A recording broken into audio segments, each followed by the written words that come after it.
Get great deals on the latest phones, tablets, and business apps with O2 Business.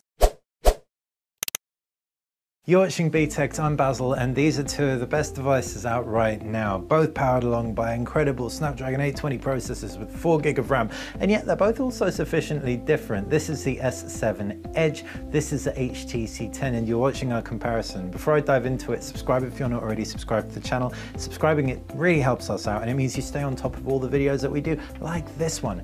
Right, getting back to it, these two phones head-on look quite similar. You've got home buttons, you've also got screens, you've got front cameras. Well, they look like phones. Turn them around though and things get a little bit different. You've got kind of matte Batmobile black type finish on the HTC 10, available in a range of colors including gold and silver. The chamfered or heavily kind of beveled edges really do make it look quite masculine and bold.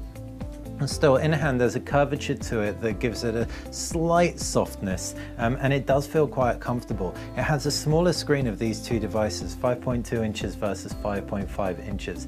The S7 Edge, by contrast, is curved back, curved glass front, just feels quite elegant generally. It also feels a bit more manageable in spite of the fact it actually has the smaller screen of the two, which is an interesting feat of engineering by Samsung.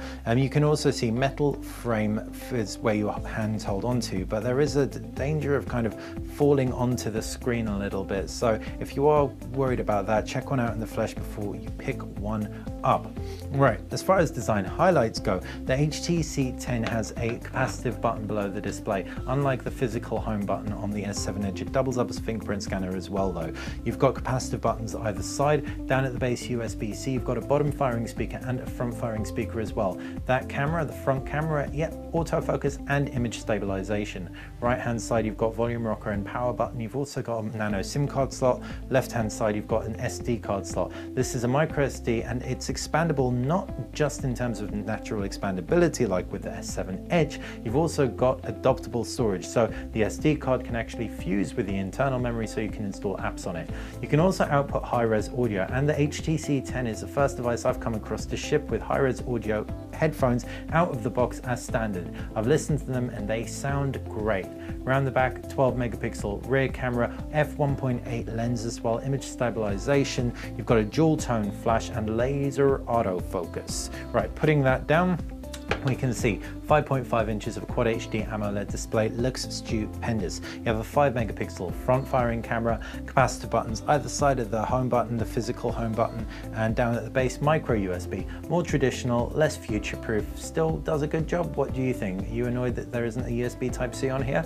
3.5mm jack, loud speaker that's very easy to cover up, so I would have loved a front firing speaker on this thing. Left-hand side, you've got volume buttons, right-hand side power button, up at the top is no buttons whatsoever. Around the back, 12 megapixel camera, also loaded up with image stabilization, also loaded up with a flash. This time around though, you've got a heart rate monitor. What you also have under the hood is wireless charging to pair with that battery. Now what's inside? It's Android versus Android. HTC's Sense versus Samsung's TouchWiz type UI. So Samsung has streamlined everything, as has HTC, and what you end up with is optional blink feed type Flipboard briefing to the left, and we've got rid of it on both devices, which both support. You've got applications tray on both, vertically scrolling on the HTC versus horizontally scrolling on the Samsung, and you've got two-tiered notification tray. I actually prefer the notification tray on the Samsung UI, even though it's less stock, which generally is a pretty good thing. You've got more customization as to your quick toggles, and more to the point, you have an automatic brightness toggle on the brightness control, which is a sweet deal. And generally though, both will support the same kinds of applications and deliver a similar user interface experience, although yeah, it's going to come down to personal preference largely, which is going to be the right one for you. I will say that both perform very, very smoothly, and HTC has done a great job of streamlining the user interface, ensuring that it just is very, very finger friendly, responsive to the touch. They tout that it's actually more responsive than the iPhone 6s Plus, which is a good thing, because that is more responsive than any other Android phone out there.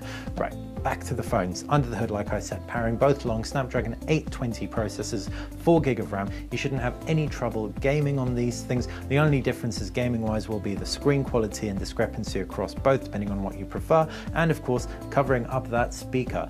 So having the front-firing speaker on the HTC 10 will be a good thing. You can also expect different performance as far as the cameras go. We haven't tested them out thoroughly side by side. Both 12 megapixel with image stabilization though both perform well in automatic mode on a couple of first time uses with the HTC 10, but you can shoot RAW on the HTC 10. Don't think you can off the top of my head on the S7 Edge, but you can still manually control focus and shutter speed and everything on both devices. I actually really like the Pro mode on the Samsung S7 Edge. As you can see, you can control everything by a simple toggle right here. And what's great about the manual focus on the Pro mode on the S7 Edge is, I'm going a little bit off tangent here, manual focus, when you zoom in, it actually gives you a close-up preview, so you can make sure your manual focus is spot on point, which is great. HTC's manual mode is a teeny weeny bit finicky, but it's much easier to access. In fact, the whole camera UI is fundamentally better than it has ever been on an HTC device. So pull down from the top, I can jump into Pro mode very easily, manual focus, and I can tap off automatic and focus nice and close, so I can get a nice detailed shot of the Samsung Galaxy S7 Edge.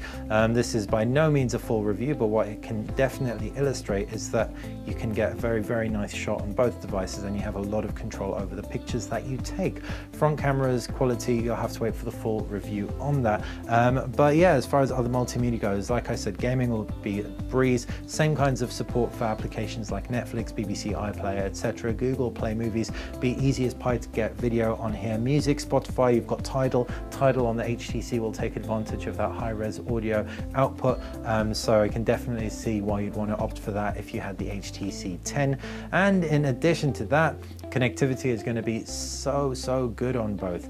You've got 4G Cat 6 across both devices, as well as 3G Wi-Fi, Bluetooth, GPS, and everything else you could want. The only area that the Samsung Galaxy S7 Edge edges ahead of the HTC 10 is in terms of battery. It's got a 3600 mAh cell as opposed to a 300 mAh cell, and it also has wireless charging, both standard supported, which would have been really useful for a device with a USB Type-C. Generally though, really impressed with both. Really love how HTC's tried to differentiate with the audio focus, and the Samsung S7 Edge kind of just speaks for itself. It's an absolute beauty and beast all at the same time. What do you think? Which one wins it for you? The S7 Edge or the HTC 10? Let us know in the comments section below, and remember, if you like the video and like the channel, click the like button and subscribe. It's how you'll be staying on top of everything that we do.